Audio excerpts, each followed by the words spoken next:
Deuxième catéchèse du pape François sur l'évangélisation. La passion pour l'évangélisation, le zèle apostolique du croyant, Jésus modèle de l'annonce. Chers frères et sœurs, bonjour et bienvenue à tous. Nous avons ouvert un cycle de catéchèses sur la passion d'évangéliser mercredi dernier, c'est-à-dire sur le zèle apostolique qui doit animer l'Église et tout chrétien. Aujourd'hui, nous nous penchons sur le modèle suprême de l'annonce, Jésus. L'évangile du jour de Noël l'a défini comme le Verbe de Dieu. Jean chapitre 1, verset 1. Le fait qu'il soit le Verbe, la parole, nous indique un aspect essentiel de Jésus. Il est toujours en relation, toujours en sortie, jamais isolé, toujours en relation, en sortie. La parole, en effet, existe pour être transmise, communiquée. Il en est de même pour Jésus, parole éternelle du Père adressée à nous, communiquée à nous.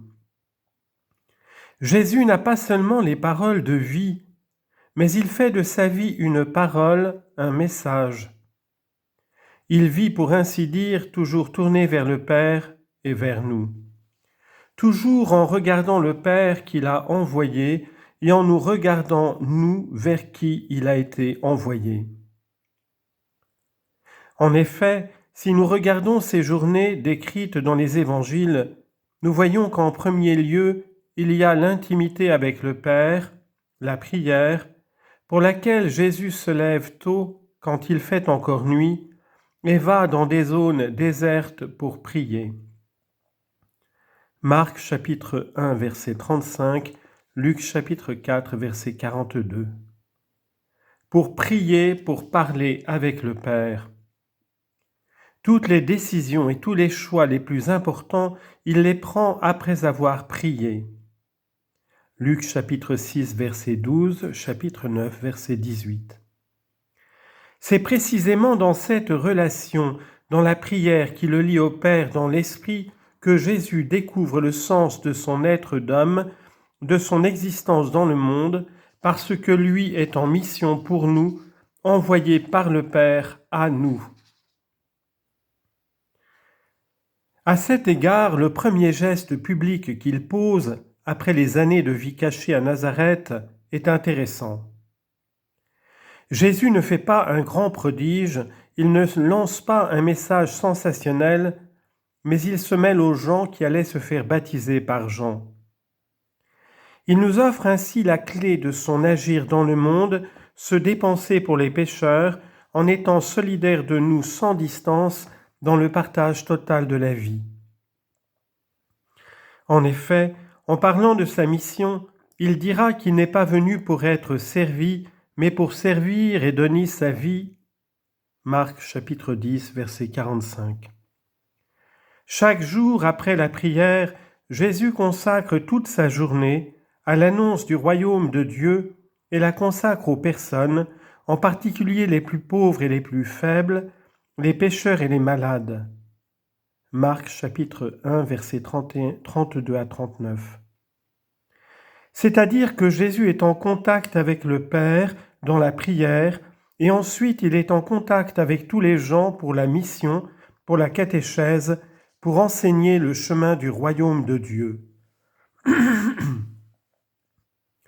Or, si nous voulons représenter son style de vie par une image, nous n'avons aucune difficulté à la trouver. Jésus lui-même nous l'offre, Nous l'avons bien entendu, en se présentant comme le bon berger, celui qui, dit-il, donne sa vie pour ses brebis.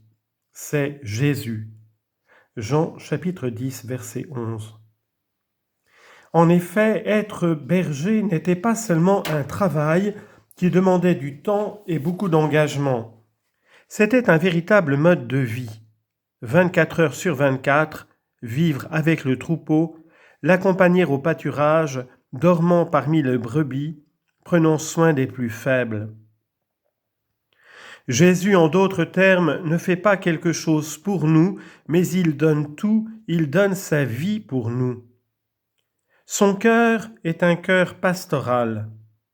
Ézéchiel, chapitre 34, verset 15. Il fait le berger avec nous tous. En effet, pour résumer l'action de l'Église en un mot, le terme pastoral est souvent utilisé.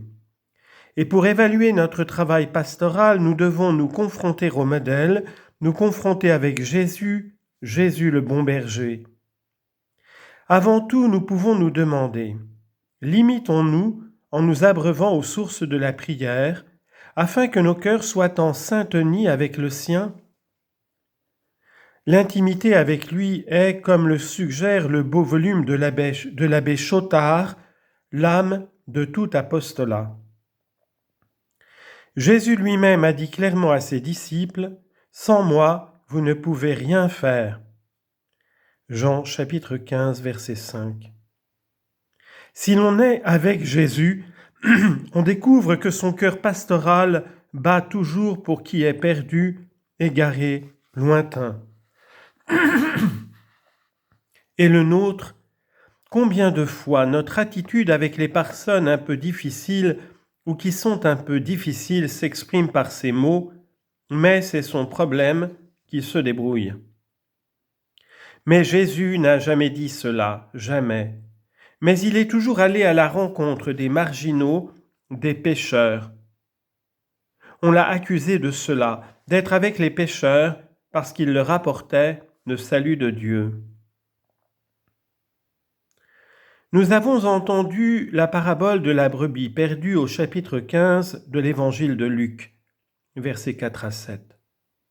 Jésus parle aussi de la pièce de monnaie perdue et du fils prodigue. Si nous voulons former notre zèle apostolique, le chapitre 15 de Luc devrait toujours être sous nos yeux. Lisez-le souvent, là nous pourrons comprendre ce qu'est le zèle apostolique. Là nous découvrons que Dieu ne reste pas à contempler l'enclos de ses brebis, ni ne les menace pour qu'elles ne s'en aillent pas. Au contraire, si quelqu'un sort et se perd, il ne l'abandonne pas, mais la recherche. Il ne dit pas « elle est partie, c'est sa faute, c'est son affaire ». Le cœur pastoral réagit d'une autre manière. Le cœur pastoral souffre et le cœur pastoral risque. Il souffre, oui.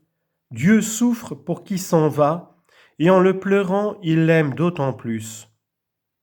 Le Seigneur souffre lorsque nous nous éloignons de son cœur.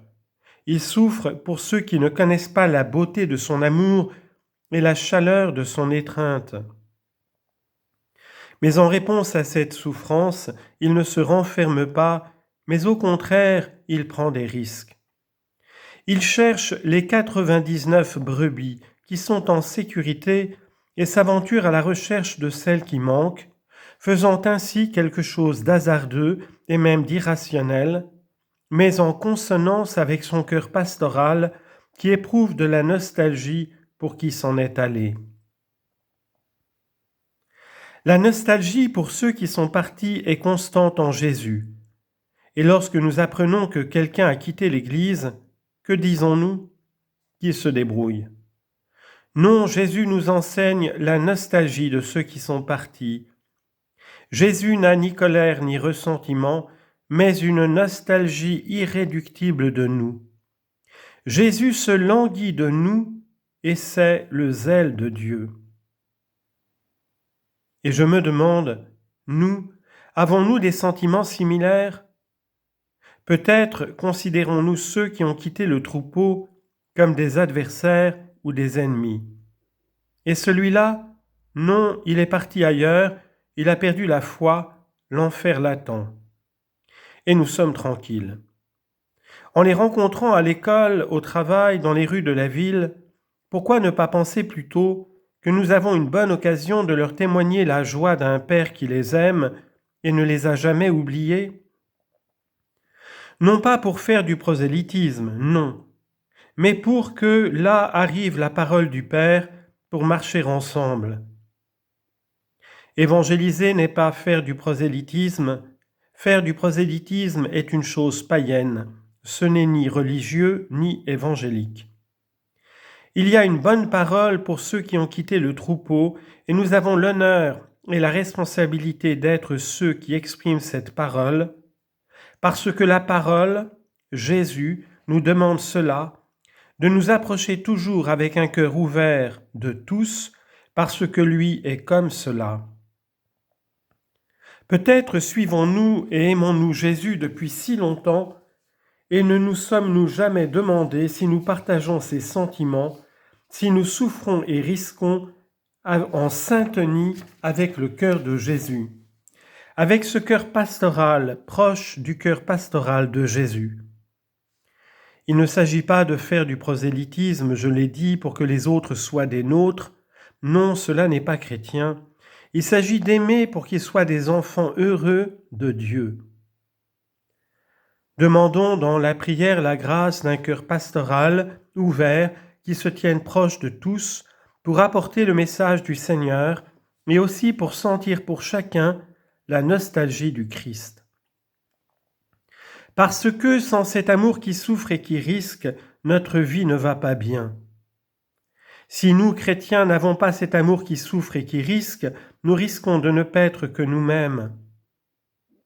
Les pasteurs qui sont pasteurs d'eux-mêmes, au lieu d'être pasteurs du troupeau, sont des coiffeurs de brebis exquises. Nous ne devons pas être les pasteurs de nous-mêmes. Nous ne devons pas être les pasteurs que de nous-mêmes, mais les pasteurs de tous.